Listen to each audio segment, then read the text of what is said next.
We're back here live, episode 2 of the Kinny Landrum Show. What's up, Kenny? How you doing? What's up, Tony? How are you today, man? Back here live at the studio with lots of great car knowledge coming your way. Of course, Kinny Landrum, the one and only. Tony Rose here as well. You can find us anytime online at klandrum.com. Now, a lot of great stuff to get to. We had great feedback last week. Lots of great emails coming in. We'll tell you about some great stuff happening today on the show as well at klandrum.com. But first, Kenny, let's jump right into it because I know our time is limited.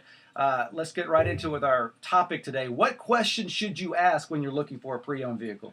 Great question, Tony. Yeah. Number one, when people come and look at a vehicle, they always want to ask about the Carfax report. The Carfax report will tell you little things about the vehicle, open recalls, if it's a one-owner vehicle, if there's been any accidents or damage reported to the vehicle. Now, that's that little animated fox you see in some of the cartoons. Stuff, That's right? it, Tony. So that really is like a legit thing. You really need to get the Carfax on a vehicle. Carfax is a great thing to get. Yeah.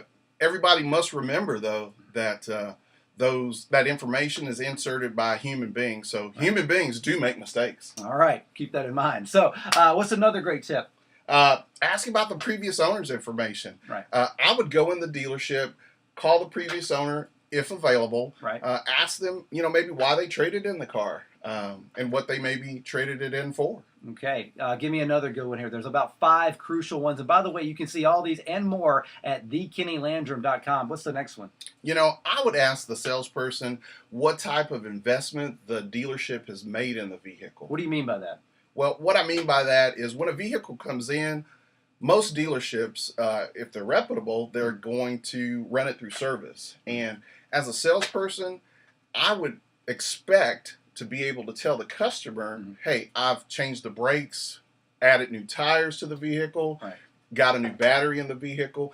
And like I said, any reputable dealership should be able to provide you with a list of things that they've done to the vehicle. Heaven forbid, Tony, you go look at a vehicle, get what you perceive to be a great price on the vehicle, Right. later to spend $500-600 in service because you didn't know about what was done. A lot of times, if you go out, you buy a piece of electronic merchandise or you maybe buy an outfit and you don't like it, you can bring it back. Car lot should kind of offer that as well, right? Well, hey, that is the perfect segue into number 4. Right. Love it or bring it back. Ask if they have a love it or bring it back policy. Right. So literally, you can try it for a weekend, and if you're having, if you find out you don't like the way it handles on the interstate, you get an option to go back and do something different. Well, I'm sure there's certain specifications or details that go along with that program, but absolutely, ask if they've got a love it or bring it back policy. You want to make sure that your customers are really happy with the vehicle they purchase. And a key thing, I know Toyota is big on this, is service after the sale. You don't just say bye to them and good luck when they leave the parking lot. It's really important that when you strike up a relationship with a salesperson, the initial sale is important, but what type of value are you going to provide me after the sale? For example, when you come in for service, do you provide a brand new loaner vehicle when visiting the service department and spending money at that dealership? Right. Little things like that go a long way. Yeah, they absolutely do.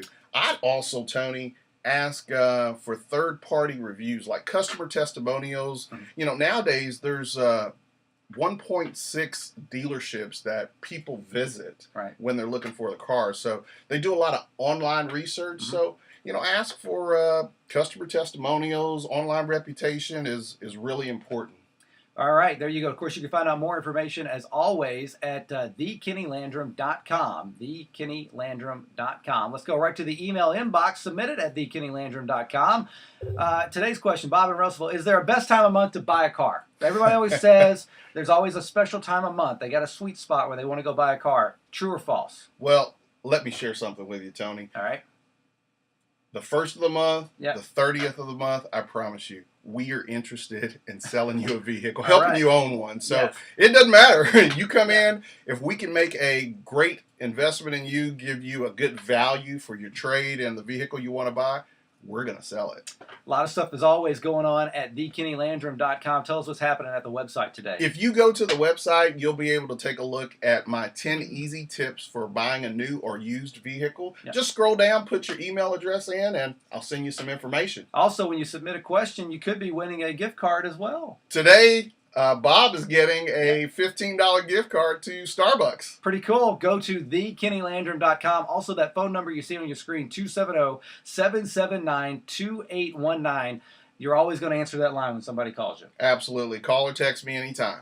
Good stuff as always. Appreciate you guys tuning into the Kinny Landrum Show right here, kind of behind the scenes, giving you the tips that you need to know to make that next car buying experience not only good for you, but good for the dealer, good for everybody involved so that you walk away happy for years to come. For Kinny Landrum, I'm Tony Rose.